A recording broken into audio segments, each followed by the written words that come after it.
Olá, tudo bem? Eu sou Flávio Mendes, psicólogo psicanalista. Seja bem-vindo e bem-vindo ao 21º episódio do projeto Psicanálise Paralela.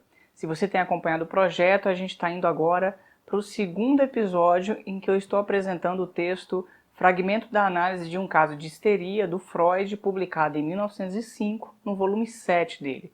Eu fiz uma primeira apresentação desse texto no episódio do Psicanálise Paralela 20, que foi o momento que o Freud estava fazendo uma introdução ao material, né? Assim, colocando suas primeiras questões a respeito do texto, sobre quanto ele estava querendo discutir a questão da interpretação dos sonhos no texto da histeria. Não é à toa que o título do texto inicialmente seria Sonhos e Histeria, ou seja, o foco dele era mostrar como que a interpretação dos sonhos comparece no tratamento de um paciente, mas com o tempo ele decidiu mudar e colocar fragmento da análise de um caso de histeria, colocando o foco na histeria. Embora seja muito evidente, até por conta de como o texto está organizado, que os sonhos continuam sendo o aspecto fundamental do texto. Não é à toa que ele faz 2 tópicos do texto para falar da interpretação que ele fez de 2 sonhos que Dora teve. Tá? Eu vou continuar a partir do material, fazendo nesse episódio uma apresentação da página 43 até a página 66 do texto, que é a parte em que ele encerra o tópico do quadro clínico do texto, tá bem? Então, eu fiz uma primeira apresentação da primeira parte, né, do quadro clínico, e agora a gente vai para a segunda parte do quadro clínico para encerrá-la. Só para a gente recapitular, o Freud inicia o texto retomando a questão dos sonhos, né, do valor da interpretação dos sonhos no tratamento dos pacientes, tendo em vista que os sonhos são uma forma em que as moções, que depois ele vai nomear de pulsões, né, inconscientes, conseguem encontrar um desvio para se satisfazer e se realizar na consciência, juntamente com os xistes, os atos falhos e o próprio sintoma, e que na análise dos seus pacientes e das suas pacientes histéricas, os sonhos estavam comparecendo e ele trabalhava como uma forma de material importante no tratamento. Depois disso, ele começa a entrar no tema do caso, ele fala das relações do caso, né, das pessoas que estão inicialmente presentes no contexto familiar de Dora, quais são as questões que estão aí envolvidas, e ele começa a construir como que foi esse trabalho inicial com Dora. A gente chegou num momento, lá na página 42, 43, em que o Freud está falando sobre como que o pai de Dora é um homem sincero do ponto de vista de Dora, porque ele atraiu, ele colocou Dora para que o Sr. K pudesse presenteá-la de uma forma tal que ele tivesse acesso à companheira do Sr. K, a Sra. K. E nenhum dos 2 homens se questionou ou questionou o outro a respeito disso, no sentido de pensar por que o outro estava fazendo isso, quais são as consequências da atitude desse outro homem, né? Então o Freud parou nesse ponto. Até então ele não apresentou nenhuma grande interpretação que ele tenha falado para Dora. Ele estava, na verdade, pelo que parece no texto, fazendo construções a respeito da situação do caso. O primeiro momento em que ele faz uma conjectura a respeito dos sintomas é diante dos sintomas que se produziram depois da cena na loja, quando o Sr. K tenta beijar a Dora, né, assediá-la ali. Nesse momento, o Freud faz uma reflexão sobre quais são as causas desses sintomas, pensando pela via do nojo, a questão da inversão do afeto e do deslocamento da sensação. Ele está mostrando ali como que os afetos se invertem, né, do prazer para a repugnância, para o nojo, e se deslocam de uma parte do corpo para o outro, o que era comum na representação que a gente tinha do contexto das pacientes histéricas, né? Agora, a partir da página 43, aí ele já começa a entrar numa elucubração, numa conjectura, numa reflexão muito mais densa sobre o caso. Então eu acho que isso vai ajudar a gente a entrar e entender um pouco mais sobre a questão da técnica e essa relação com a teoria que a gente veio discutindo nos episódios anteriores também do Paralela, tá bem? Inclusive, para esse episódio, eu estou colocando novas imagens do genograma para a gente poder pensar. Então eu vou, ao longo da apresentação, colocar várias imagens para a gente poder ver quais são as relações que o Freud está fazendo na sua apresentação, tá bem? Então vamos lá, a gente está na página 43 do texto. Aqui o Freud, depois que ele faz essa construção até esse momento a respeito do que está acontecendo com Dora e das relações do Sr. K com ela, do pai dela com a Sra. K, e aí essas relações em conjunto, o Freud fala que num determinado momento do tratamento, quando surge uma certa sequência correta de pensamentos que elucidariam a questão, o paciente pode chegar para o médico, no caso o psicanalista, e dizer assim, tudo isso é verdadeiro e correto, mas o que o senhor quer modificar agora que lhe contei, agora que chegamos a esse ponto? Como se tirasse por menos a questão. E o Freud fala, tem algo que é importante a gente destacar, que diz respeito a uma certa censura que vai se colocando aí, no sentido de que, naquele momento que Dora está tratando essa questão como algo que é isso mesmo, o Freud começa a pensar o seguinte, se essa pessoa tem muitas censuras em relação ao pai quanto à senhora K, provavelmente ela deve ter sobre si muitas censuras também. Alguma coisa se volta contra ela, no sentido de que tudo isso que eu projeto quanto ao outro, provavelmente já está acontecendo comigo mesmo. E aí, nesse caso, Freud indica que, assim como a Dora tinha toda uma censura colocada ali, de um outro lado, ela também estava fazendo algo muito em função de sustentar aquela relação da senhora K com o pai dela, no sentido de que havia algo do lado dela também naquela situação. No sentido de que, por mais que ela estivesse repudiando a relação do pai dela com a senhora K, por muitos momentos anteriores, ela estava junto, ela endossava, ela não colocava dificuldade quanto a isso. Tanto que o Freud se resgata na construção dela um contato que ela teve com a governanta. E aí, a partir daqui, o Freud vai falar de 3 situações da relação de Dora com 3 pessoas. No caso da governanta, a governanta tinha uma relação muito próxima de Dora. No genograma, ela vai aparecer dentro do contexto familiar, né? Se você quiser olhar, vou colocar aí para a gente ver. E aí, a governanta, ela tinha uma relação muito próxima de Dora, muito íntima. Assim como ela ficava numa posição de falar para a mãe de Dora que, olha só o que está acontecendo, o pai está muito próximo da senhora K, tem alguma coisa estranha ali. E, nesse sentido, a relação delas era muito íntima. Entretanto, chegou um certo momento que a Dora começou a notar algo diferente, que a governanta estava apaixonada por seu pai. Sempre que o pai dela estava próximo, a governanta se aproximava muito dela.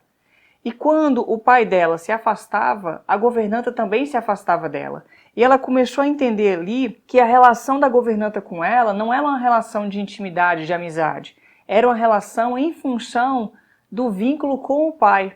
Como se eu me aproximo do filho para poder ter contato com o pai ou com a mãe, né? Um contato mais amoroso. E aí eu vou colocar essas relações aqui para a gente ter uma noção de que isso, num primeiro momento, tinha uma relação muito próxima entre Dora e a governanta. Num segundo momento, Dora se dá conta de que a relação próxima dela com a governanta está submetida a uma relação próxima da governanta com o pai e, por conta disso, ela entende que ela está sendo usada pela governanta e, portanto, quebra o laço com a governanta, fala com os pais que não quer ela ali e aí ela acaba saindo, né?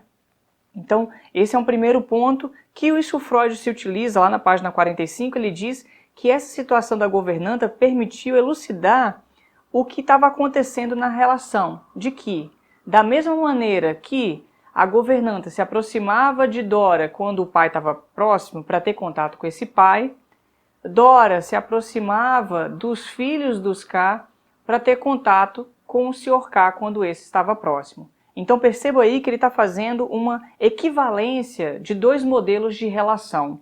E Dora, nesse sentido, no primeiro momento ela é a pessoa que está sendo usada, mas no segundo momento ela é a pessoa que está usando. Ela está identificada com a posição da governanta, fazendo isso com os filhos dos K para ter contato com o Sr. K, na leitura que o Freud traz. Então ele está fazendo uma comparação de modelos de relação. Então, nesse sentido aí, caminhando, o comportamento de Dora com as crianças, considerado à luz do comportamento, da conduta da governanta, né, tira a mesma conclusão em relação do pai com a senhora K, a saber de que Dora estava apaixonada pelo Sr. K e fazia uso das crianças para poder se aproximar na medida em que a relação do Sr. K com a senhora K não era uma relação muito boa, tá? E também que a senhora K não tinha uma relação muito próxima dos seus filhos. O Sr. K tinha uma relação mais próxima que ela. Então esse é o primeiro ponto que o Freud está trazendo. Diante dessa interpretação, a Dora fez uma negativa, a gente vai ver várias negativas de Dora ao longo do caminho, mas depois de um tempo ela admitiu que poderia estar sim namorada do Sr. K, na cena do lago, lá em B, só que na cena do lago, depois disso, tudo se acabou, ou seja, a cena do lago foi um ponto de ruptura dessa relação. Em seguida, caminhando um pouco mais, o Freud fala que algum outro aspecto aconteceu, que foi da Dora começar a se queixar de estar com um sintoma supostamente novo, que seria dores de estômago dilacerantes. E diante disso, o Freud diz que acertou em cheio ao lhe perguntar o seguinte: a quem você está copiando nisso? Essa é a fórmula da equivalência de relações, essa é a fórmula da identificação, né? A quem você está copiando nisso? Dora então responde que no dia anterior ela foi fazer uma visita às primas, filhas da tia que faleceu, então essa informação é acrescentada lá no genograma, eu vou colocar aqui pra gente, né, mostrando aí. Então, essa tia tinha 2 filhas, uma filha mais nova e uma mais velha, e a filha mais nova estava noiva, muito feliz, muito contente. A filha mais velha estava invejosa da filha mais nova, porque recentemente ela tivera um relacionamento amoroso que fracassou, que deu errado, ela ficou infeliz.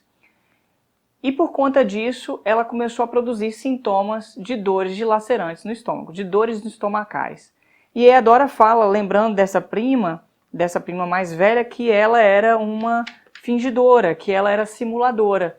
E aí o Freud comenta que isso mostra ao mesmo tempo a identificação de Dora com essa prima mais velha, no sentido de se invejar da outra prima por estar tendo uma relação amorosa melhor, e também por estar sentindo essas dores, produzindo esse sintoma para poder dar conta disso. Então perceba que, mais uma vez, ele está fazendo uma comparação aqui de relações. Ele pegou um modelo que está ali funcionando, Dora se identifica com a prima mais velha, olhando para a prima mais nova, portanto se vê ali invejosa, se vê ali sofrendo e produz sintomas no estômago. Então ele vai fazendo a comparação entre esses modelos, né? Um outro aspecto também que ele vai notando é de uma observação repentina que ela teve numa situação quando ele estava perguntando sobre a relação da Dora com a senhora K. E aí, nesse momento, ele fala que ele considera uma regra técnica relacionada à contiguidade, no sentido de que, em meio às associações livres, essas ideias que vêm aos nossos pensamentos, quando um pensamento A surge e outro pensamento B vem imediatamente, ele diz, a gente só pode entender que algo ali queria formar a sílaba AB, portanto, ligar os dois pensamentos. Então, geralmente, um pensamento que vem depois de outro pensamento, mesmo que não pareça ter nada a ver, na verdade, tem algum tipo de relação por proximidade, por contiguidade, por algum tipo de vínculo ali. E aí, no momento disso, ele estava conversando sobre a senhora K, e Dora disse que teve uma situação de acesso de tosses acompanhados de perda de voz, numa certa época da sua vida, ou seja, a afonia. E que por conta disso ele ficou pensando se não tinha alguma coisa a ver esses sintomas de afonia e de perda de voz com o que ela estava falando da senhora K, porque ela estava dizendo que havia uma situação de que sempre que a senhora K estava próximo do senhor K, ela ficava doente. Quando o senhor K viajava, a senhora K ficava bem. Quando ele voltava de viagem, ela ficava doente. O Freud, então, escuta a Dora falando isso, e depois falando dela própria ter tido acessos de perda de voz, né, de afonia, ele começou a relacionar as duas coisas e perguntou para ela o seguinte: há quanto tempo, ou melhor, qual era a duração desses sintomas que você tinha de perda de voz? Ela disse de 3 a 6 semanas. E aí ele perguntou em seguida quanto tempo duravam as viagens, né, do Sr. K, as ausências dele. Ela disse de 3 a 6 semanas também. E aí ele falou que ela teve que admitir que havia uma relação de uma equivalência da posição dela em relação à senhora K frente ao Sr. K. Sempre que o Sr. K estava ausente ou presente, alguns sintomas apareciam ou desapareciam. No caso da senhora K, quando o Sr. K estava próximo dela, ela ficava doente, ficava fragilizada. Quando o Sr. K se afastava dela, ela ficava melhor, ela estava melhor da saúde dela, mais saudável.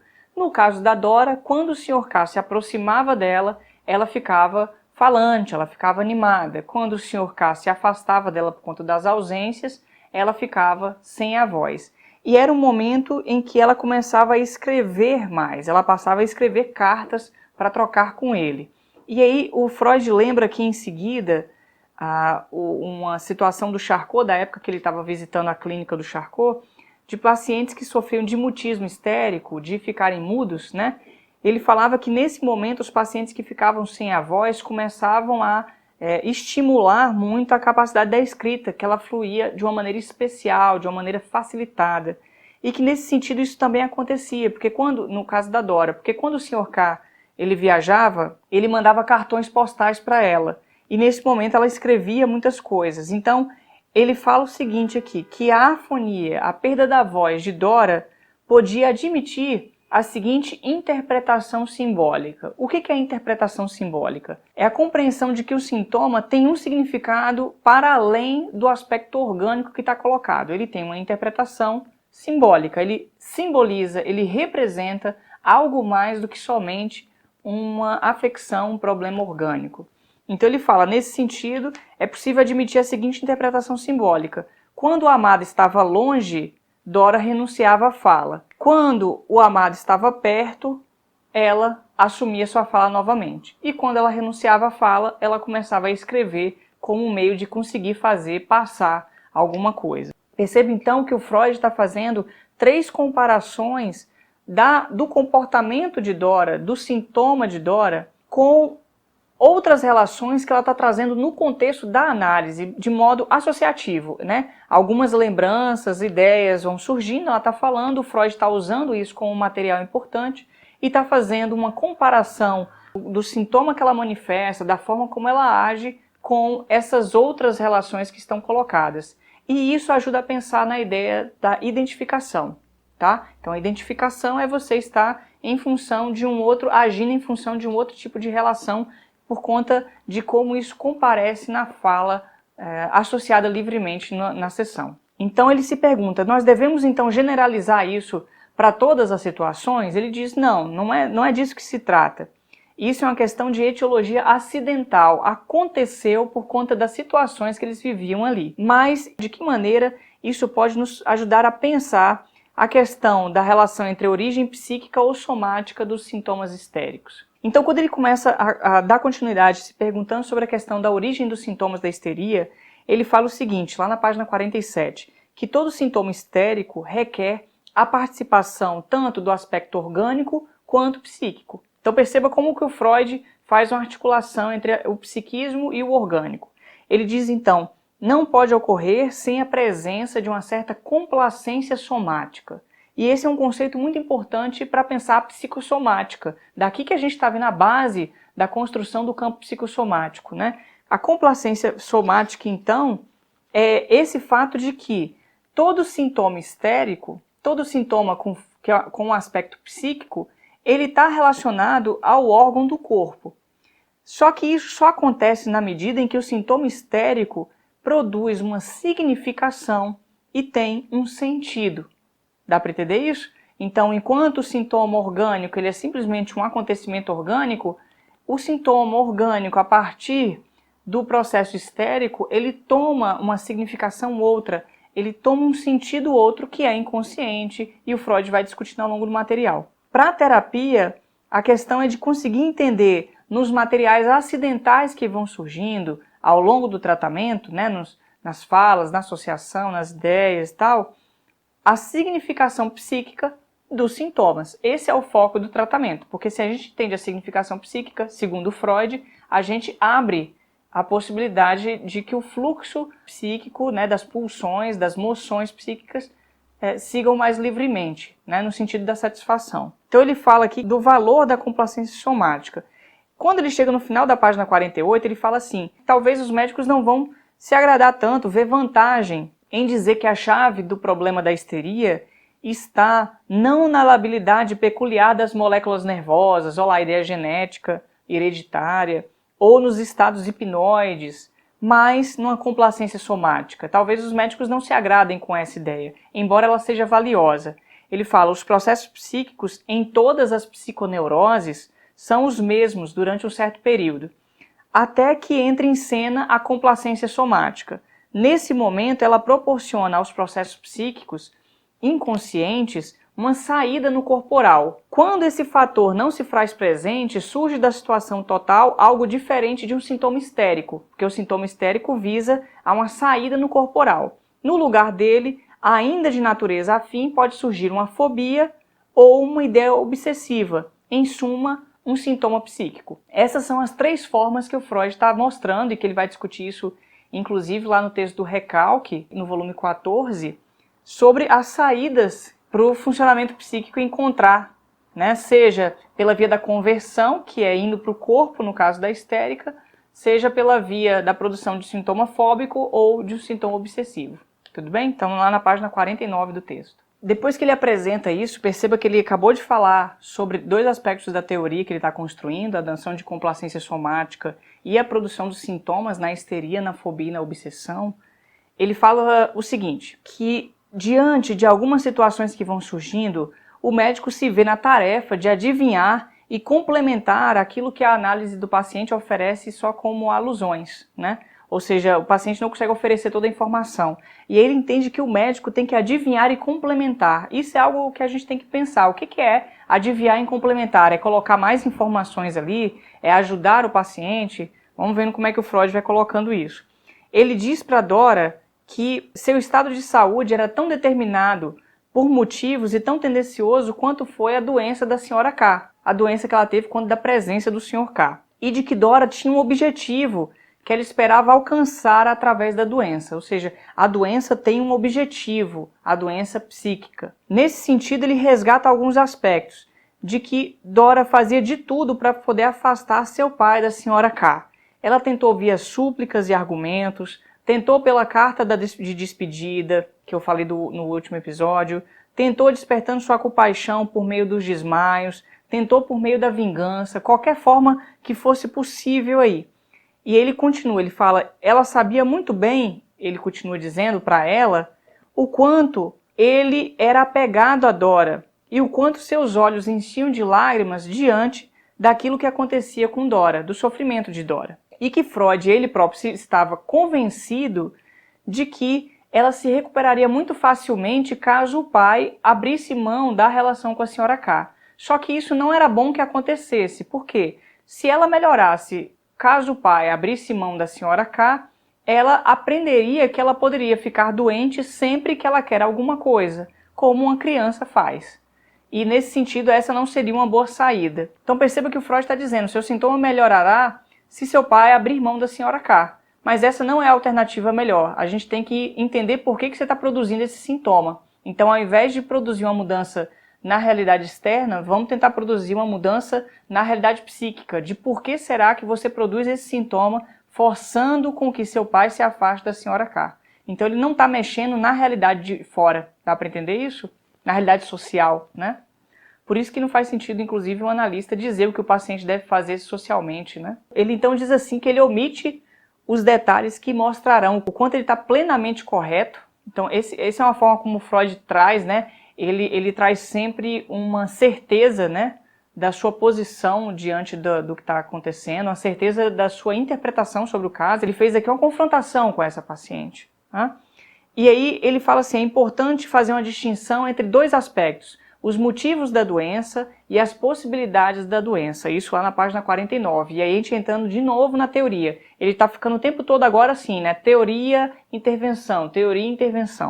Ele diz assim, nesse texto, nesse primeiro momento, excluindo a nota de rodapé, que os motivos da doença não aparecem inicialmente na produção da doença, que está relacionada à possibilidade do adoecer. No começo, a pessoa adoece, ela está em via das possibilidades de adoecer. E só posteriormente que os motivos do adoecer comparecem. Ou seja, os motivos do adoecer, que são motivos psíquicos e não necessariamente orgânicos, vão comparecendo ao longo do tempo. Só que ele faz uma correção aqui na nota em 1923, que ele está acrescentando a noção de lucro primário e lucro secundário.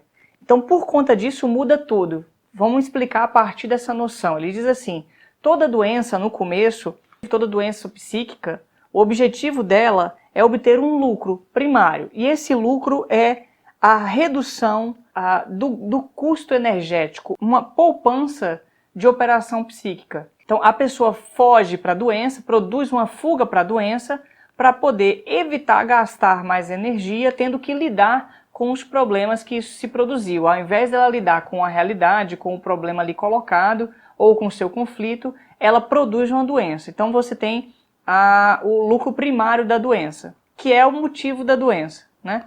O segundo aspecto é o lucro secundário. Ao longo do tempo, algum processo psíquico da pessoa começa a capturar esse padecimento e transforma isso no meio de afirmar-se na vida. Esse se torna o lucro secundário, o ganho secundário da doença. A pessoa passa a utilizar a própria doença para poder ganhar alguma coisa na vida. Então, nesse sentido, temos dois processos funcionando. A pessoa tem um padecimento que visa inicialmente protegê-la, né, uma fuga para a doença, protegê-la da dificuldade, do gasto energético, do mal-estar diante da situação conflituosa, e num segundo momento ela passa a utilizar, se apropriar do próprio padecimento de modo tal que possa se afirmar na vida.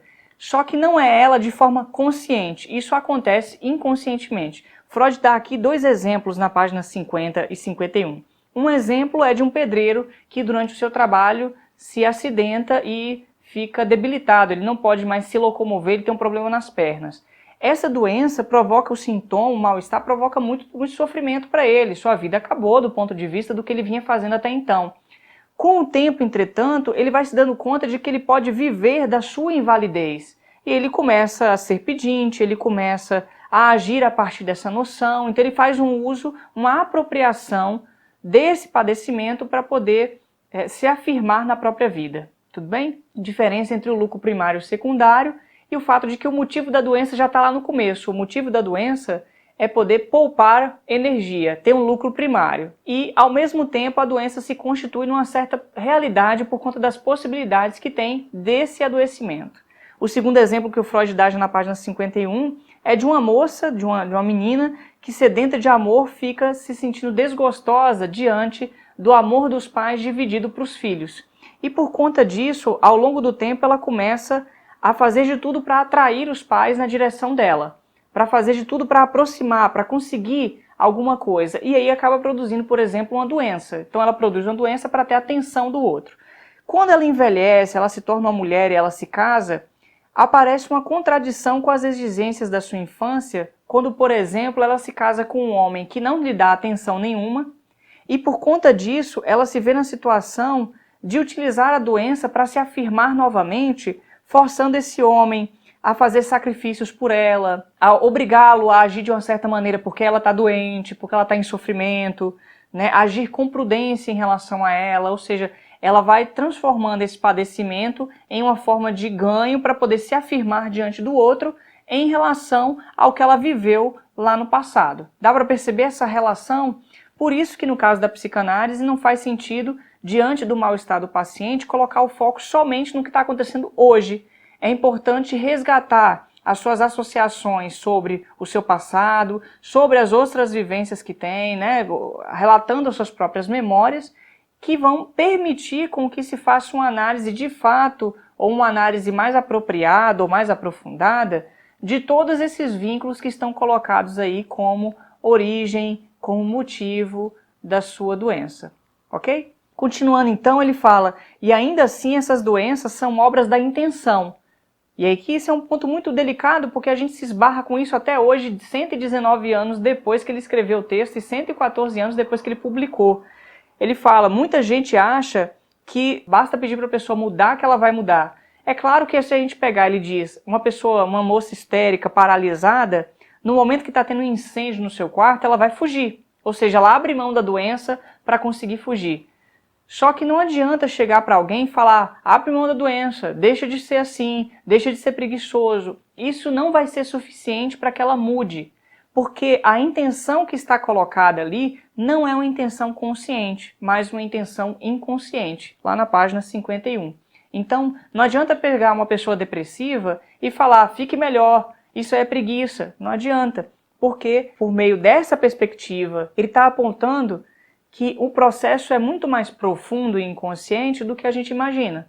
Então, o foco inicialmente é, ao invés de ficar achando que a pessoa simplesmente vai ter vontade e vai mudar, ficar forçando conscientemente ela a mudar, ela primeiro vai ter que, pelas vias indiretas da análise, do trabalho, da trama que a análise vai construindo, reconhecer a própria intenção de adoecer que ela foi construindo ao longo da sua vida. Então ela vai mudando de posição diante dela própria. Na psicanálise dessa época, isso aqui era chamado de transformar o sintoma de um sintoma egocintônico, ou seja, em sintonia com o ego, para um sintoma egodistônico, em distonia, de modo tal que o ego possa trabalhar em função disso, em função de, ao invés de se defender, de tentar mudar, tá? Ele então continua falando assim, como que seria importante se nós buscássemos conhecer os interesses vitais dos nossos pacientes. E ele fala, um prazo se esgotou, desapareceu a consideração por alguma outra pessoa, uma situação foi fundamentalmente alterada por algum acontecimento externo, e eis que todo distúrbio até então pertinaz desaparece de um só golpe, de modo aparentemente espontâneo, mas na verdade por ter sido privado de seu motivo mais poderoso, um dos usos que tinha na vida do enfermo. Então, muita coisa na nossa vida muda simplesmente porque aqueles elementos que estavam muito poderosamente ligados aos motivos da doença desapareceram.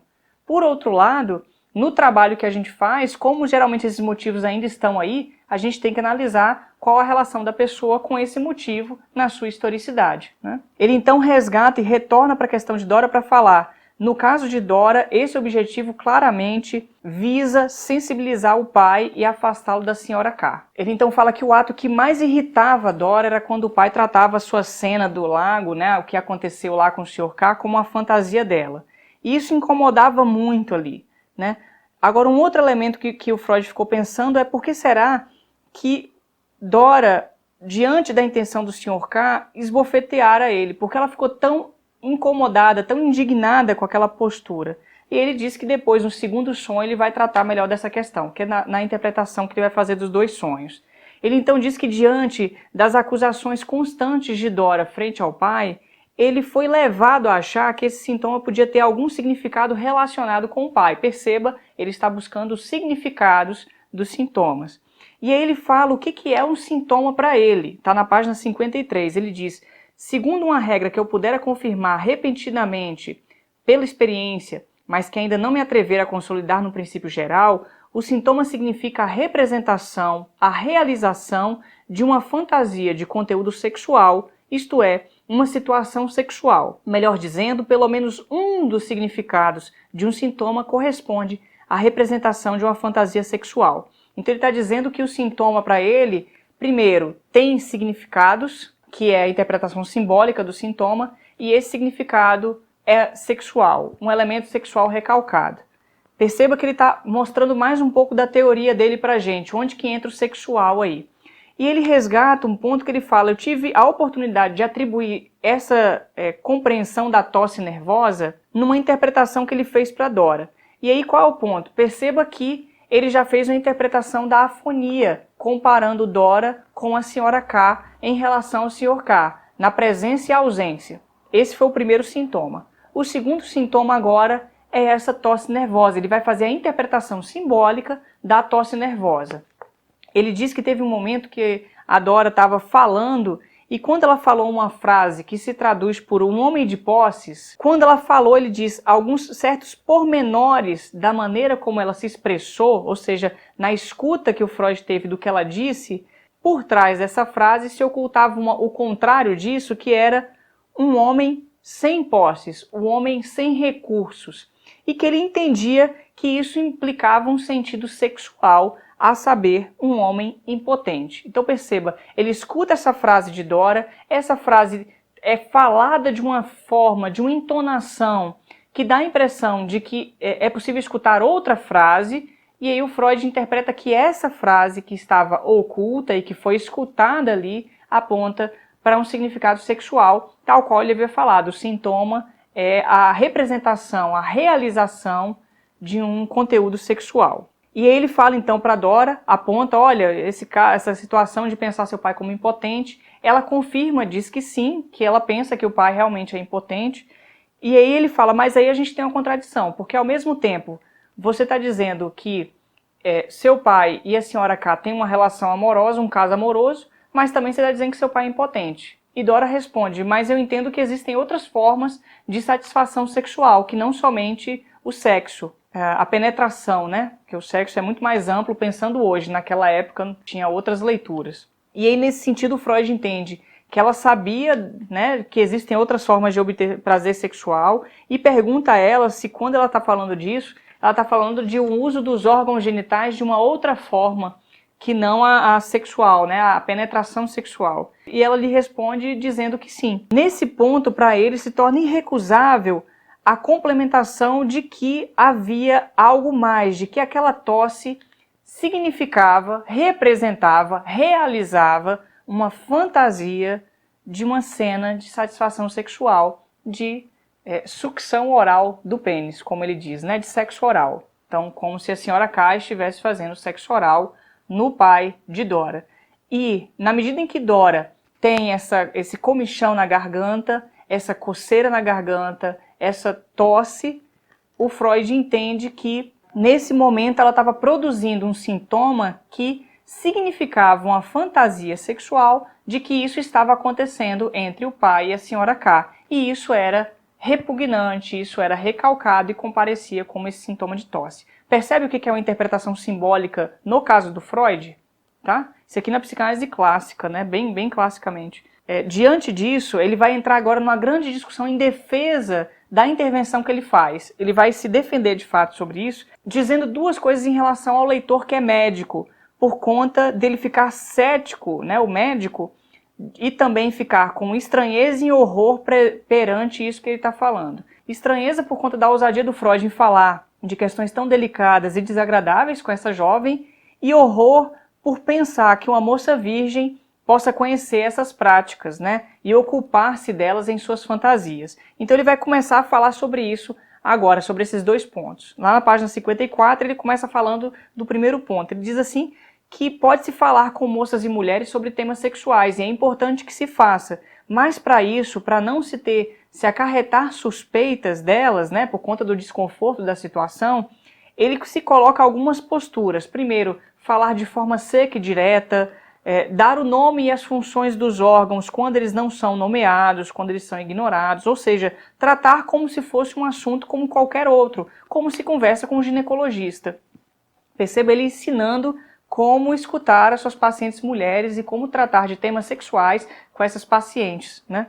Ele diz então que uma paciente, por exemplo, lhe disse assim que ficou contente pelo tratamento porque, apesar de tudo do tema, né, é um tratamento muito mais decente do que a conversa com um senhor X qualquer, uma outra pessoa. Então ele está falando sobre o valor de escutar os temas sexuais e diz em seguida na página 55 que o tratamento do caso de histeria toca nas questões sexuais inevitavelmente, porque a histeria está lá em torno das questões da sexualidade, né? Perceba como que ele está falando da dificuldade de tratar dos temas sexuais, de como a histeria está relacionada a um recalcamento, ou seja, a um esquecimento, um apagamento dos elementos sexuais da vida cotidiana. Então ele fala, com um pouco de cautela, o importante ali é traduzir em ideias conscientes o que já se sabia no inconsciente. Existe um saber no inconsciente que está recalcado e a gente tem que traduzir em ideias conscientes para que o afeto que está ligado às ideias inconscientes possam se ligar às ideias conscientes e fluir mais livremente, porque o afeto ligado a ideias inconscientes, ideias recalcadas, portanto escondidas, machucam muito, a gente sofre muito. Então, portanto, ele está falando de uma elaboração do afeto, né? Não com as mesmas palavras que a gente tem hoje, mas com as daquela época. Ele entende que as ideias do inconsciente devem ser traduzidas, devem ser faladas, colocadas em ideias conscientes, a partir da análise como um todo. Ele fala que no inconsciente, quando os processos sexuais se colocam, o conhecimento desses processos, isso produz os sintomas histéricos, né? O segundo aspecto que ele comenta é a reação emocional frente à possibilidade das mulheres, né, de uma menina virgem, de seus 19 anos, estar pensando em fantasias sexuais de sucção oral. Perceba naquele tempo, né, no momento de muito pudor ali, principalmente em relação às mulheres, né, assim, de uma proibição das mulheres de manifestar sua sexualidade e tudo mais. Freud começa desbravando esse campo, né, ao mesmo tempo ele fala uma certa leitura sobre o assédio não comparece num primeiro momento, mas num segundo momento a gente vê como que ele está preocupado em que essa pessoa possa libertar-se desse aprisionamento psíquico, né? Ele então fala dessa situação, diante da segunda reação, ele diz que considera horrível que diante do caráter perverso das fantasias sexuais, o médico fique condenando apaixonadamente os pacientes, porque não é obrigação, não é dever do médico fazer isso. Uma outra coisa é o médico, de forma despropositada, ficar tecendo no seu texto todo tipo de repugnância diante dos aspectos das perversões sexuais. Ele fala, nós precisamos aprender a falar sem indignação sobre as perversões sexuais, ou seja, as transgressões da função sexual, tanto na esfera do corpo quanto na do objeto sexual. Aqui ele começa a caminhar até o final do texto articulando esse material com o texto dos 3 ensaios da teoria da sexualidade. O que o Freud está mostrando que a vida sexual normal é marcada, e a neurótica também, é marcada por transgressões em relação ao corpo e ao objeto sexual. A gente transgride o tempo todo para obter satisfações para além da busca da pura reprodução, né? do sexo visando a reprodução. Então ele está inserindo isso no texto para mostrar sua compreensão do caráter sexual e consequentemente, das transgressões, né? Das perversões. Ele diz assim, um outro aspecto ainda, olha para você ver como que o machismo está marcado na fala dele, mas ele está tentando, né, desconstruir de algum modo isso, embora esteja lá presente. Ele diz assim, é importante inclusive buscar em diferentes raças e épocas elementos para poder fazer com que a gente desconstrua isso, né? Eu que estou usando o termo desconstrua. Tampouco nos devemos esquecer de que a perversão que nos é mais repelente, o amor sensual de um homem por outro, não só era tolerada na cultura grega, como parte importante das suas funções sociais. Então, embora ele diga que é uma perversão a mais repelente possível, por outro lado, ele entende que em outras culturas, tradições e épocas, ela teve um valor muito grande e foi extremamente importante do ponto de vista da sua função social. Né? Perceba como o Freud traz essa crise, né, nesse material, a crise de um homem que está marcado dentro do seu tempo e ao mesmo tempo tentando desconstruir isso. Então, portanto, as duas coisas comparecem constantemente na fala, pelo menos na fala escrita. Né?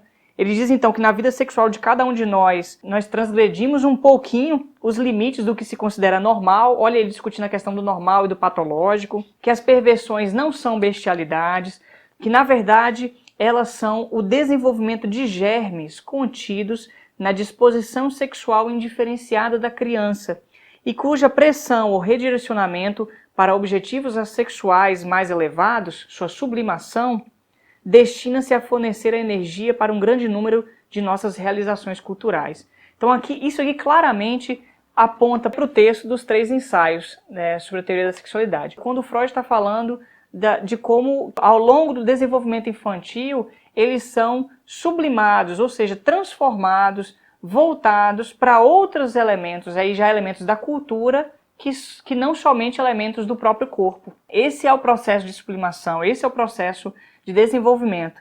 Ele diz, as perversões comparecem como uma inibição do desenvolvimento. Como não houve um desenvolvimento psicossexual normal, ou sadio, como ele usa no texto, alguns elementos foram ficando fixados e isso constitui pontos em que há uma transgressão na possibilidade normal da satisfação sexual. Então aqui ele compara as neuroses com as perversões, né? Aqui ele vai dar a fórmula clássica dele sobre as perversões e as neuroses, dizendo que aquilo que o neurótico fantasia, porque recalcou e isso aparece como fantasia, o perverso realiza em ato. Por isso que na página 56 ele diz, as psiconeuroses, as neuroses, são, por assim dizer, o negativo das perversões. Nos neuróticos, a constituição sexual, na qual está contida a expressão da hereditariedade, atua em combinação com as influências acidentais da sua vida que possam perturbar o desenvolvimento da sexualidade normal. Ao invés de algo se normalizar, esses elementos vão sendo recalcados e, por consequência, produzindo fantasias, produzindo fixações, fantasias na vida desse indivíduo e ele não consegue ter uma liberdade no seu processo. Ele continua, então, na página dizendo que na população em geral existem diversas perversões sexuais e que passam normalmente, Mas os médicos muitas vezes não querem saber nada disso, quando na verdade eles tinham que acompanhar isso. Ele fala, não surpreende, no caso da Dora, que uma mocinha de 19 anos soubesse desse tipo de relação sexual, que é a sucção do órgão masculino, o sexo oral, né? E criasse uma fantasia inconsciente dessa natureza para poder expressar, através da sensação da cócega e da tosse dela, o mal-estar que estava colocado diante da produção dessa fantasia. Significa que todas as pessoas que estão com tosse ou com coceira na garganta produzem esse tipo de fantasia? Não.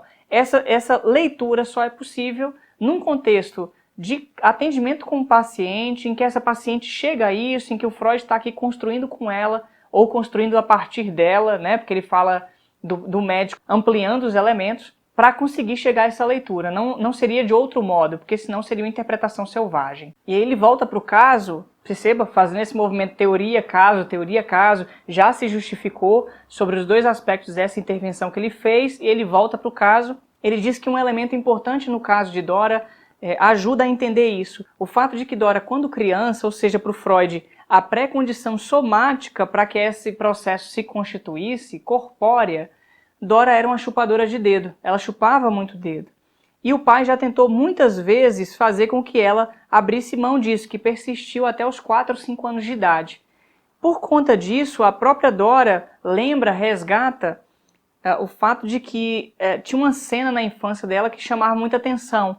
O fato de que ela estava num canto do assoalho, na página 57, tá? Ele está falando isso. Num canto do assoalho, chupando o polegar esquerdo, enquanto com a mão direita segurava, puxava o lóbulo da orelha do irmão, né, enquanto esse estava sentado ao seu lado. Ele diz então que essa é a forma completa de autogratificação pelo ato de chupar, o fato de que está ali toda uma cena se realizando ali em termos de satisfação.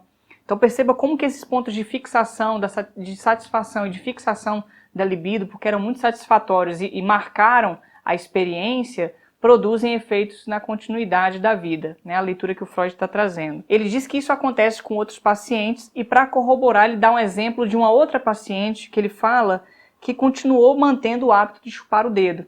E num determinado momento ela se lembra de uma cena dela fazendo algo muito parecido com o que Dora fez, mamando na ama de leite dela enquanto puxava o lóbulo da orelha da ama de leite. Freud fala que, nesse caso, fica muito evidente como a membrana mucosa dos lábios serve como uma zona erógena primária. Zona erógena primária é um conceito que ele já está falando nos 3 ensaios sobre a teoria da sexualidade, ou seja, é uma das zonas erógenas que produzem prazer e satisfação e, ao mesmo tempo, fazem a satisfação da pulsão e marcam a libido, elas fazem a fixação dos elementos sexuais e tal. Então Freud vai elencando quais são as zonas erógenas, né? A boca, o ânus, a genitália, né? São elementos do corpo que fazem uma ligação entre o dentro e o fora e que, portanto, são mais sensíveis, são mais excitáveis, etc. Ele diz que, como a boca é uma zona erógena primária, ela, se foi muito precocemente erotizada, vai fazendo com que alguma coisa se marque e se torne condição para que a complacência somática se produza ao longo da vida.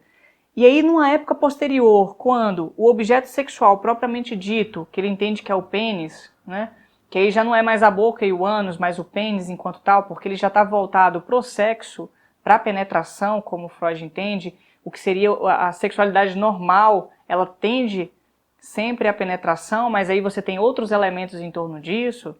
Ele diz que quando chega nessa idade, já numa idade adulta, não é difícil substituir o dedo e a mama da infância pelo pênis como objeto substituto desses elementos satisfatórios da infância. Então ele diz que o mamilo originário e o dedo que fazia as vezes dele são substituídos pelo pênis.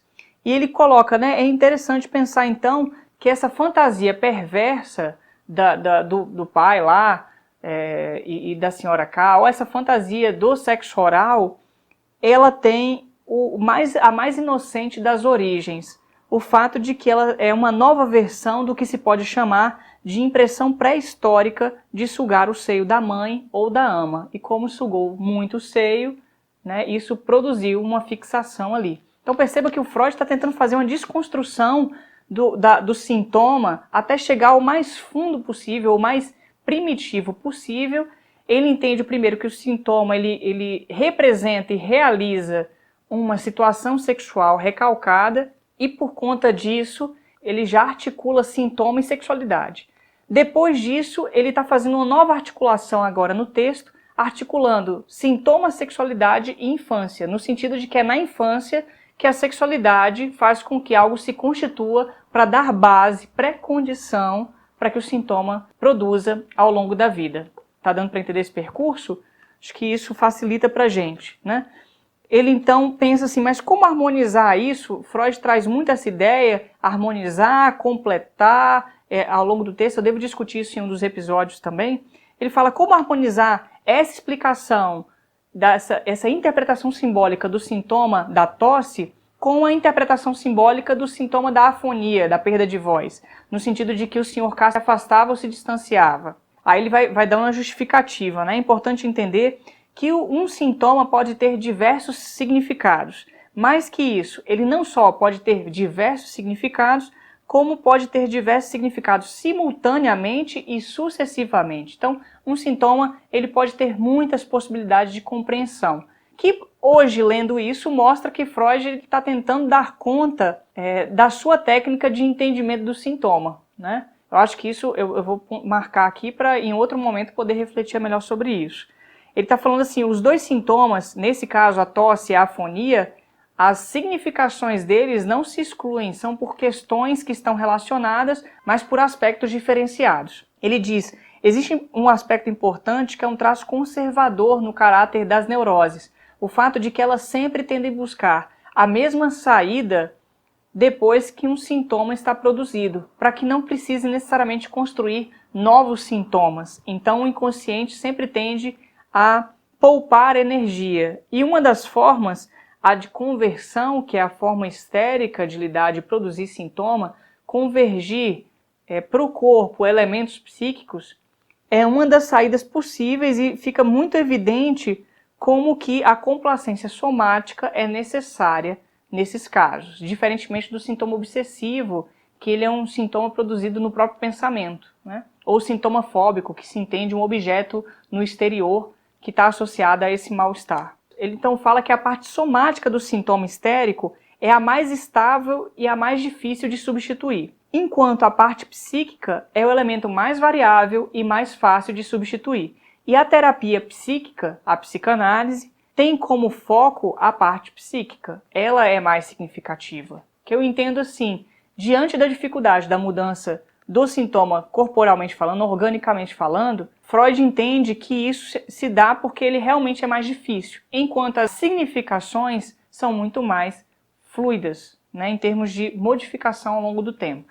E aí ele volta para o caso de Dora para falar que tem um outro elemento importante que é o pensamento, ou melhor, a sequência de pensamentos hipervalente ou hiperintensa, reforçada. O fato de Dora, mesmo tendo consciência de tudo o que estava acontecendo, elaborando aquilo no próprio processo, ela continuava muito fixa à situação da senhora K com o pai. Ela não conseguia abrir mão disso. Então, para o Freud, existia uma sequência de pensamentos intensa, hipervalente, forçando ali com que ela sustentasse a todo custo, não abrisse mão dessa compreensão, que funciona como um preconceito, ele diz, né, na página 60. Ele fala que todos os esforços conscientes não permitiam com que ela abrisse mão, ao ponto até de, por exemplo, ela falar de uma situação que ela teve uma conversa com o irmão dela, a primeira vez que ela traz o irmão aqui, o Freud narra o irmão, melhor dizendo, e o irmão fala assim, a gente devia abrir mão de ficar se preocupando com a relação do nosso pai com a senhora K, porque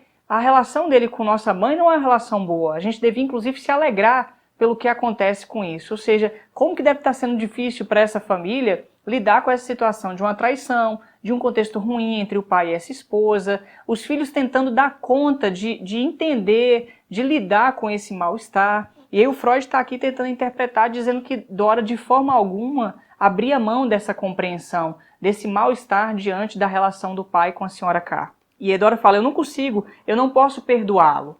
O Freud então fala, essa sequência de pensamento hipervalente, ela tem que, na verdade, ser pensada em função do que será que inconscientemente, perceba, a leitura dele, a chave de leitura é o inconsciente sempre como uma dificuldade no processo, produzindo toda a coisa, né? Ao mesmo tempo ele libera, na análise, mas ele produz a dificuldade. Ele fala, provavelmente alguma coisa desse pensamento se deve ao reforço inconsciente. Ele diz que diante disso é importante pensar que sempre que tem uma sequência de pensamentos hipervalentes, que funcionam como preconceito, porque são muito arraigadas, difícil de mudar, de abrir mão, tem muito sofrimento, tem muito mal-estar, não adianta ficar voltado para isso. Deve-se voltar para o outro lado. Quais são os pensamentos que estão sendo recalcados e estão escondidos? Ele diz então, um pensamento é consciente com hiperintensidade, enquanto sua contrapartida é recalcada e inconsciente. Então você tem uma sequência de pensamento que não sai da consciência, porque está ali cheio de energia, a gente não consegue abrir mão disso. E aí uma outra sequência de pensamento está colocada no inconsciente de forma recalcada. E todo um reforço reativo se coloca nesse pensamento e o Freud chama de pensamento reativo, esse pensamento que afirma na consciência com hiperintensidade, embora do outro lado alguma coisa esteja sendo recalcada. Então isso faz com que no foco do tratamento, ao invés de colocar ali, voltar-se para esse pensamento consciente, tentar entender o que está por trás dele, para que lado que ele aponta, o que está colocado ali de forma escondida. Diante disso, aqui ele vai para dois aspectos do texto. Ele fala, eu tenho agora que tentar trazer essa teoria para aplicar ao caso. E ele fala de duas hipóteses aqui. Ele está da página 60 até a página 66. As duas hipóteses são as seguintes. A primeira hipótese parte do princípio do processo de uma organização edípica normal. Ele vai falar do Édipo na página 61. O que seria a organização edípica normal?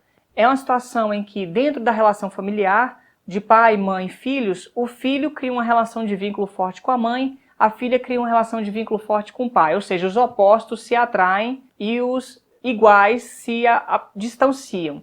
Ele usa o complexo de Édipo para poder falar disso, né? O Édipo em termos daquele momento em que ele assassina o pai e desposa a mãe, ou seja, ele ataca quem é do mesmo sexo e se aproxima de quem é do sexo oposto. A segunda hipótese que ele começa a falar na página 64 já é o contrário disso, seria o Édipo invertido, mas ele não nomeia Édipo invertido, eu que estou supondo em função da leitura, que é quando, diante dessa relação pai, mãe e filhos, a filha se vincula com a mãe e cria ódio em relação ao pai, e o filho se vincula ao pai e cria ódio em relação à mãe. Perceba então que as duas hipóteses, elas são um o contrário da outra. E o Freud aqui, ele me faz lembrar uma leitura, eu estou falando disso por conta dessa leitura, lá do texto O Ego e o Id. Quando ele, lá no terceiro tópico desse texto, ele fala do complexo de Édipo e diz que existe o Édipo normal, o Édipo invertido, mas que essas leituras são leituras simplistas do Édipo, porque o Édipo completo é um Édipo em que todos os elementos comparecem simultaneamente. Ao mesmo tempo, a criança, o menino, tem uma relação de amor com a mãe, de ódio com o pai, e de amor com o pai, de ódio com a mãe. Portanto, adquire tanto uma posição masculinizada e uma posição feminilizada, tanto uma posição ativa quanto uma posição passiva diante dos outros. Então, esse é um elemento que ele está utilizando para pensar aqui, e ele vai destrinchar o texto a partir dessas duas compreensões, embora ele não esclareça da forma como eu estou falando aqui, eu que estou falando para facilitar para a gente, tá bom? Então vamos lá, a primeira hipótese está na página 60. Ele vai falando que, nesse primeiro momento, é importante pensar que a posição de Dora diante do que acontecia com o pai e a senhora K era muito mais próxima de uma esposa ciumenta, ou seja, muito mais compreensível se fosse a mãe dela tendo isso do que ela própria. E porque por sua exigência, pelas cenas que ela costumava criar, pelas ameaças de suicídio, está muito mais claro que ela estava se colocando no lugar da mãe dela. Olha aí a questão das posições, tá? Então, dentro da relação, o que era para ela ficar na relação de filha frente a esses pais, ela estava no lugar da mãe. E aí ele considera. Então, junto com isso, se nós adivinhamos corretamente que a fantasia em relação à tosse, a fantasia do sexo oral, também é verdadeira, isso significa que ela estava se colocando no lugar da senhora K. Portanto, a Dora estaria ao mesmo tempo se identificando com a mãe e com a senhora K, com as duas mulheres que o pai amara e que a amava em algum momento dessa vida. Nesse sentido, é óbvio a sua inclinação em relação ao próprio pai, o quanto que ela estava enamorada e apaixonada pelo pai. E ele começa a falar das relações amorosas entre pais e filhos, dizendo que essas relações inconscientes entre pai e filha, ou entre mãe e filho, elas apontam para uma revivificação dos germes dos sentimentos infantis. Perceba que ele está falando dos germes sempre que ele está falando dos aspectos das perversões, da sexualidade infantil. Ele está usando esse termo que ao mesmo tempo fala disso que germina, né? Ele diz que essa atração sexual se faz sentir entre pais e filhos, e a lenda do Édipo serve para entender um pouco melhor isso, ajuda a compreendê-la, né? É provável que na maioria dos seres humanos seja possível encontrar uma inclinação entre pai e filha e inclinação entre filho e mãe. E por conta disso, no caso das pessoas que são constitucionalmente destinadas à neurose, por conta da sua constituição, provavelmente isso é muito mais intenso, considerando aí também o amadurecimento precoce e o fato de que elas são famintas de amor. Porque alguma coisa no processo não se desenvolveu. Nesse sentido, tem muito mais possibilidade de que ela desenvolva, de que ela produza uma atração mais intensa na sua relação com os pais. Ele fala então que certas influências vão levando à fixação do impulso amoroso rudimentar, e isso se equipara a uma inclinação sexual que tem a libido a seu dispor. Então, algo que vai se marcando, que se fixa na infância, na adolescência, que é o período máximo possível do desenvolvimento desse aspecto, e isso pode ganhar o máximo de intensidade possível. Ele fala que no caso de Dora, alguns elementos são bastante importantes. Por exemplo, a sua predisposição sempre a atrair em relação ao pai, as doenças que o pai teve fez com que ela se aproximasse, tivesse ternura por esse pai. A mãe não cuidava do pai, ela foi assumindo esse lugar de cuidadora do pai. O pai também não permitia que ninguém mais cuidasse dele, a não ser a Dora. Ele foi ficando orgulhoso do desenvolvimento precoce da inteligência de Dora, fez Dora sua confidente. Então Freud vai concluindo, o aparecimento da senhora K não desalojou a mãe de Dora, porque a relação do pai com a mãe de Dora já não era boa, desalojou a relação de Dora com o pai. E nesse sentido, Dora, que estava no lugar da mãe nessa relação, se desaloja, entra em sofrimento.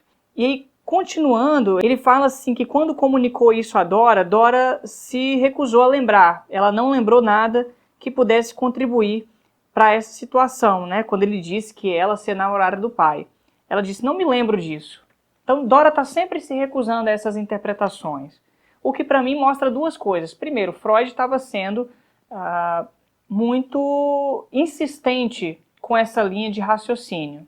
Então ele estava escutando menos, ele estava interpretando mais. Uma outra linha é que de fato ela estava tendo dificuldade para aceitar tudo isso, que é a que Freud está seguindo. Então tem aí duas leituras para essa situação. Ele então fala que Dora, dizendo que não se lembrava, se lembrou de alguma outra coisa. Falou que uma prima da família da sua mãe, que tinha 7 anos, um dia diante de uma situação que ela viu a discussão acalorada entre os pais, ela sussurrou no ouvido de Dora dizendo: você não pode me imaginar como odeio essa pessoa, referindo-se à mãe.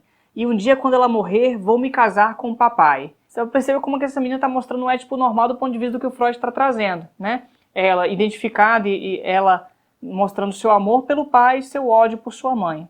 Ele fala que ele costuma ver nessas associações uma confirmação daquilo que fora dito antes. Lembra da regra de contiguidade? Ele faz um comentário com Dora, ela diz não lembra, mas em seguida ela lembra outra coisa que não diz respeito imediato a esse assunto. E isso seria uma confirmação inconsciente daquilo que estava sendo tratado antes dessa lembrança, né? Então há uma relação de contiguidade de um pensamento com o outro ali. O Freud então vai construindo essa leitura no texto até chegar à próxima hipótese, né? Ele vai falando que por anos a Dora não externalizou a paixão que tinha pelo pai, ela gostava muito desse pai, mas com o tempo esse amor foi se perdendo, até que ele foi reavivado por conta do que ela estava vivendo recentemente. Devido à situação que aconteceu com o Sr. K, que ela era enamorada pelo Sr. K, mas num certo momento ele lhe faz aquela proposta na cena do lago, aquilo de algum modo faz com que ela produza uma resistência muito violenta diante da fala do Sr. K, e por conta disso ela abre mão dessa relação com ele. O Freud entende que quando ela abre mão do afeto pelo Sr. K, ela produz um reavivamento dos afetos pelo seu pai, como uma forma de recusar-se a lembrar, a ficar pensando no Sr. K. Nesse sentido, duas coisas vão se colocando, né? Ela estava se consternando de ter que se rejeitar a proposta do Sr. K, mas, por outro lado, ela estava produzindo todo um conjunto de sentimentos poderosos para apagar a ternura que ela tinha pelo Sr. K, e que isso aponta para o seu próprio orgulho, no sentido de uma defesa de si própria perante aquilo que ele havia lhe dito. E por isso ela era obrigada a recorrer aos sentimentos infantis que ela tinha com seu pai. Então perceba como que é uma elaboração extremamente complexa que o Freud está fazendo para poder explicar por que Dora estava produzindo todas essas afetações, todas essas vivências. Ele então fala que Dora mais uma vez negou que fosse isso. Ele diz que não está desapontado, não desaponta suas expectativas, o que a Dora faz, mas que essa negativa dela para ele serve como se apontasse para um sinal de positividade, como se fosse um sim. Então perceba, se você prestar atenção, o Freud não aceita nenhuma negativa, né? Ele sempre entende que uma lembrança após a negativa é uma confirmação, uma negativa pura é uma confirmação, porque é alguma coisa muito afetada, então isso mostra que a pessoa está incomodada, indignada e, portanto, alguma coisa tocou nela, portanto ela está se defendendo. Se ela está se defendendo é porque ela está ali de fato aceitando no seu sim, mas dizendo não. Então o Freud não aceita o não, né? Todo não, na verdade, é um sim para o Freud, que eu acho que isso faz parte de uma compreensão da noção de inconsciente que ele tem. Ele então fala que Dora admitiu que não conseguia ficar tão zangada com o Sr. K, contou que um dia encontrara na rua com ele, quando ela estava andando com a prima dela, e nesse momento ela ficou pálida como um cadáver. A prima até falou isso com ela, apontando que talvez houvesse algum afeto entre ela e o Sr. K. E ela conta que há alguns dias ela estava com muito mau humor por conta do tio dela, que era o aniversário desse tio. Ela acordou com muito mau humor, ela não entendia por quê.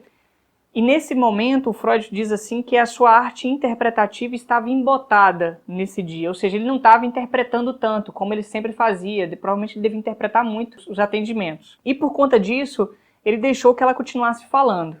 Em função dela continuar falando, ela se lembrou de que aquele dia também era aniversário do Sr. K.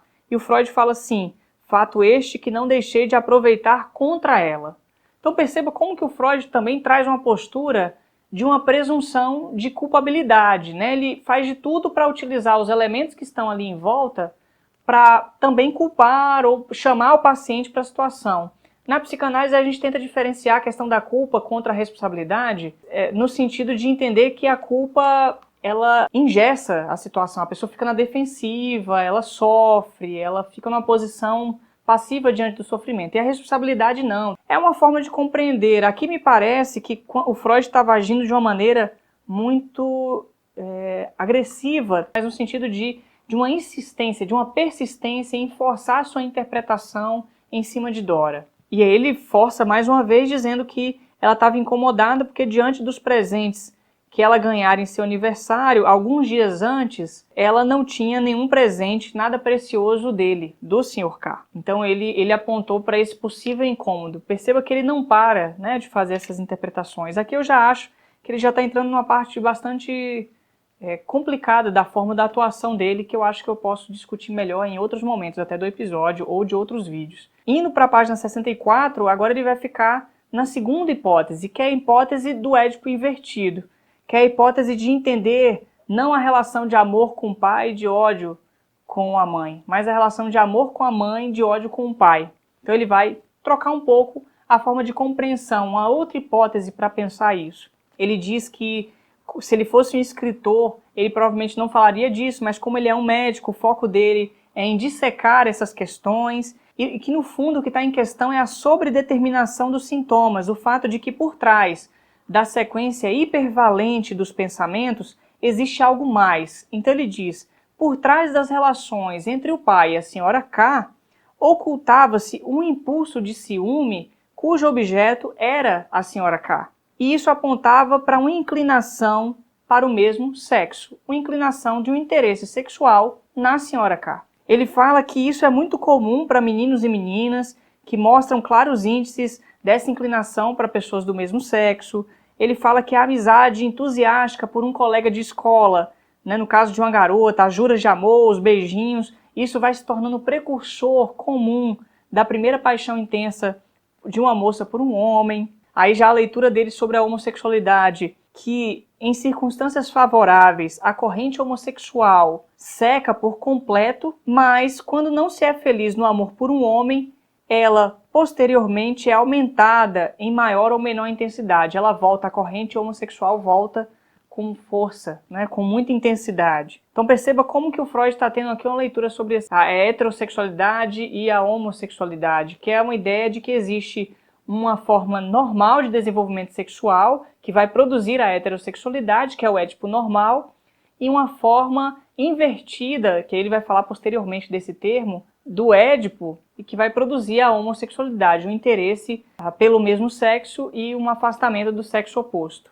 E que nesse sentido, quando as circunstâncias são favoráveis, uma forma saudável de desenvolvimento, desembocaria para a heterossexualidade. Nós estamos aqui em 1905 com Freud tentando fazer uma leitura sobre a homossexualidade e a heterossexualidade, que ao mesmo tempo mostra o quanto ele está preso num certo machismo, numa certa compreensão de identidade ou de gênero, o quanto ele está tentando desconstruir isso, o quanto a tentativa de desconstrução ainda parte do princípio de uma noção normal e outra diferente dessa, o quanto ele tenta quebrar a ideia de uma normalidade em função de apontar que todo mundo é marcado pelas perversões sexuais, mas o quanto que ele também associa a homossexualidade com as perversões sexuais. Dá para entender como que tudo isso aponta para suas crises? Ele diz então que se nas pessoas sadias isso já pode ser confirmado, no caso das pessoas neuróticas, em que há um maior desenvolvimento da fixação e dos processos de adoecimento, os germes normais da perversão vão marcar muito uma predisposição homossexual mais forte, tá? Então perceba aí como que ele volta à noção dos germes da perversão no sentido que estão lá na base da constituição sexual de nós todos. Ele diz então que nunca passou por uma só psicanálise de homem ou de mulher sem levar em conta essa corrente homossexual, que nas mulheres e moças histéricas esse elemento comparece muito fortemente quando a moça fica numa posição suprimida em relação à sexualidade com os homens, e isso tende a canalizar muito fortemente para a relação com as mulheres. Olha como é que é a compreensão que ele está tendo nesse momento. Ele diz que na histeria masculina é muito importante pensar a questão da sexualidade e da homossexualidade para compreender o processo como um todo, não no sentido de dizer que uma pessoa é heterossexual ou homossexual, mas no sentido de entender as correntes de pensamento voltadas para homem, para mulher, para o pai, para a mãe, de como isso está se comparecendo. Voltando então para Dora, Freud mais uma vez traz três pessoas, três mulheres com quem ela se relacionou. A governanta, uma das primas, a prima que ficou noiva, e a senhora K. E ele diz assim, no primeiro momento com a governanta, Dora teve uma relação muito forte, muito íntima. Quando descobriu que a governanta gostava do pai, quebrou a relação. Num outro momento, tendo uma relação muito forte com essa prima, ela foi convidada para ir com o pai para a cidade de B, mas ela já não queria mais por conta da sina do lago, e aí nesse momento o pai convidou a prima para ir. A prima foi com o pai, e aí Dora se afastou da relação com a prima. Num terceiro ponto, ele traz a relação com a senhora K, de que Dora era confidente, conhecia as histórias e os acontecimentos da vida íntima dos K, era muito próxima, muito íntima da senhora K, muito amigável, mas depois dessa situação com o pai, ela criou um vínculo ruim, ela se afastou, ao ponto de que Dora sempre falava com a senhora K que tinha um adorável corpo-alvo, que era muito mais um elogio de um amante do que um elogio de uma amiga, isso na leitura do Freud, né? Dizia com tristeza que muitas vezes o pai lhe dava um presente que foi a senhora K que escolheu, não com raiva, mas meio triste. Dizia que num certo momento ela foi presenteada com algumas joias que lhe lembraram as joias da senhora K, e por conta disso ela falou, eu quero muito, eu quero possuí-las. O Freud diz que em nenhum momento a Dora falou da senhora K de forma áspera, salvo quando estava falando do pai. E aí o Freud vai recapitulando os elementos para dizer, naquele momento da cena do lago, quando a Dora vai embora e fala com os pais reclamam do que havia acontecido e o senhor K começa a se queixar dizendo que na verdade não tinha nada disso que aconteceu, que a senhora K tinha dito para ele que Dora gostava de falar muito sobre sexualidade, lia muitos livros sobre isso. Naquele momento do que aconteceu, na leitura do Freud, ele começa a pensar a respeito, ele entende que ali a senhora K estava traindo e caluniando Dora. Ou seja, essa amizade que era tão íntima e tão próxima, depois de tudo o que estava acontecendo, fez comparecer outra coisa, de que a senhora K estava sacrificando a amizade da Dora com ela para poder salvar o Sr. K ali. E isso teria deixado ela muito mal. O Freud então continua na página 66, na última página dessa parte do texto, dizendo que não crê estar errado, que a sequência hipervalente de pensamentos aponta para duas coisas. Na consciência, está lá o tempo todo o amor dela pelo Sr. K, que ela tenta esconder, mostrando sua raiva em relação ao que o pai vive com a Sra. K. Mas inconscientemente, o pensamento que está escondido é o fato do amor dela pela Sra. K, que está num nível muito mais profundo. Nesse ponto, então, Dora se sente sacrificada por essa mulher, fazendo demonstrações ali de raiva e de ciúme que apontam por uma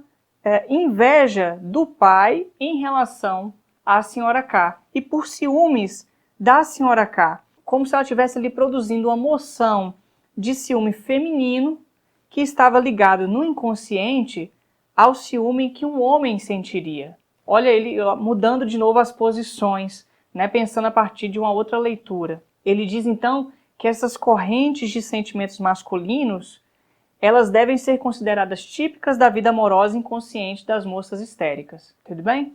Então a gente tem aqui o texto, ficou um pouco mais extenso, porque realmente ele começou a falar bastante de teoria, então acho que não teve como passar disso.